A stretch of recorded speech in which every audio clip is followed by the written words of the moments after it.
大家好又阿 Ken 咁今次咧就帶大家參觀呢個我哋啱啱完成咗個單位喺半山嘅帝景園，係啦。咁我哋入到嚟咧就好舒服啦，咁大咁我想分享下先。大門口我哋都換過噶啦，同客人子母門。咁不過咧今次咧隻門咧，因為我哋本身係成個設計方向咧都係揀選咗特別嘅木色，咁所以咧大門咧就唔係喺大門廠揾嗰啲門廠做，係我哋自己創造。咁個面料咧都會用翻我哋嘅家私嘅差唔多物料，咁而裏邊做翻實木啦，咁同埋我哋都會做翻嗰個防火要求嘅防火帶。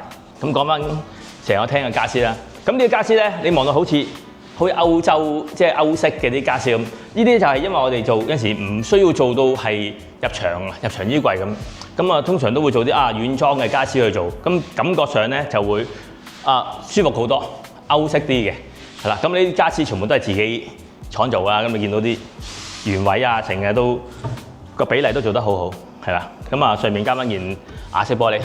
分享下油漆方面，咁今次咧我哋都同Benjamin 公司去合作嘅油漆公司嚟嘅，就係優點就係本身隻料係美國進口啦，咁同埋佢嗰隻係叫做冇甲醛嘅，咁出到嚟咧同埋帶少少瓦面嘅感覺，所以咧見得做起成個效果咧出嚟咧，尤其是咁大個面積咧，佢都唔會有打影嘅感覺。啲窗我都換咗嘅，啲窗換晒，啲托盤都換晒。咁呢隻窗咧，我哋用咗我哋平時夾開嗰間公司。咁呢隻料咧，佢叫 V3 料。咁 V3 料有個好處係咩咧？佢本身係厚料啦，屬於。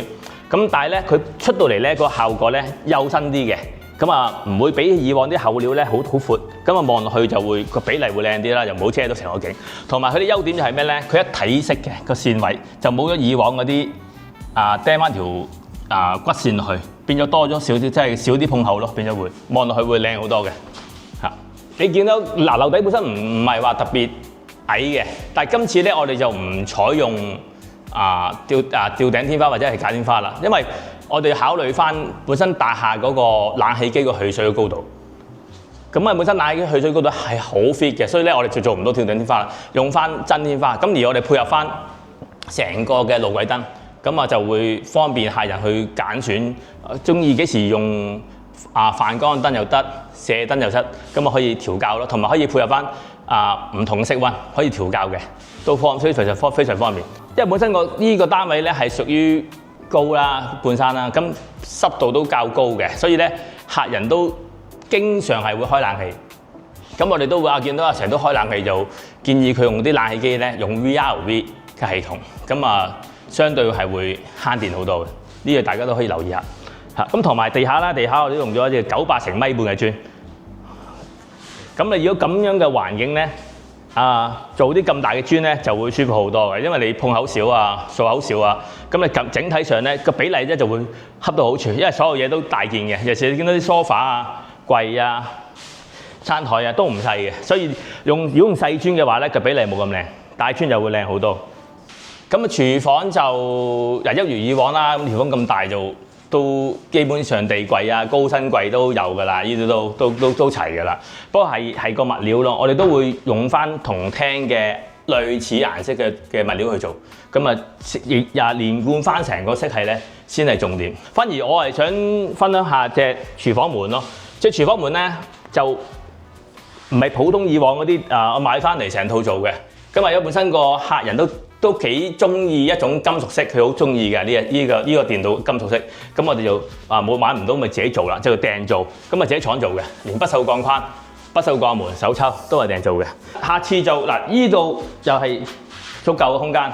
咁通常以往咧都會做個櫃做到就喺到最尾啦，用到盡。咁但係我覺得個空間咁大就唔好嘥啦，就設計師就只要做翻個原位，做翻個斜板。咁擺翻個烏衣籃喺度，咁坐喺呢度用試上嚟咧就會舒服好多咯。咁到呢個房係仔仔房，仔仔房都基本嘢㗎啦，一個衣櫃，咁做翻個圓形收邊，咁就冇咁抿住啦。咁張床，咁做翻個活動嘅升降嘅書台，咁方便。咁第時將來佢都會擺啲自己用嘅嘢，等我自己佈置啦。暫時係咁啫。咁到呢個係一個書房啦，書房就咁大間書房，呢個位都係一個入牆嘅本身入牆嘅衣櫃位，做翻個儲物櫃，反而我想講一下呢個書櫃。咁啲書櫃咧我哋都係用咗夾板同埋飾面去做啦。咁但係你望落去咧，佢又唔似普通嘅身體板櫃啊，或者係夾板櫃。咁因為咧，本身我哋喺個比例裏面咧就做咗少少，即係計啱數嘅。咁喺設計個比例咧，骨架嘅比例咧做得好咧，就會令到成件事咧望落去咧個櫃又高級咁重烈，同埋似一啲實木嘅傢俬，就好似進口傢俬咁咯。所以呢個就係依間屋嗰個最主要嗰個佢嗰個做法嘅，就係盡量做到好似啲傢俬全部好似買咁，但係全部都我哋自己做。主人房廁先啦，主人房廁分享下咧，好似呢啲盤咁啦，一時雙盤。咁因為呢個盤咧我哋叫做石底盤啦，通常做落去咧呢個位咧就唔會用嘅，所以咧通常設計師咧都會不如包翻件石落去做翻一體式，做翻個無縫。咁你望落去咧，成件事咧就會靚好多，因為線條同埋比例咧係好緊要。咁同埋有時都唔需要加個鏡箱噶啦，直接加件石嘅層板一體式，咁加兩件鏡，成件事出到嚟嘅效果就好似去咗酒店咁啦。到主人房。呢個咧咁又分享下嗰個衣櫃做法啦。咁一個衣櫃啦，呢個衣櫃係我哋入場啦。但係反而咧呢個咧就係好似之前片頭咁講，個客咧中意嗰種不鏽鋼色。但係如果你買鋁嗰啲鋁框咧冇咁嘅色嘅，咁通常我哋都會自己廠做不鏽鋼，全不鏽鋼。不鏽成本貴啲，但係咧個色咧就可以揀翻自己中意嘅顏色去做咯。咁呢個就係廠做嘅好處。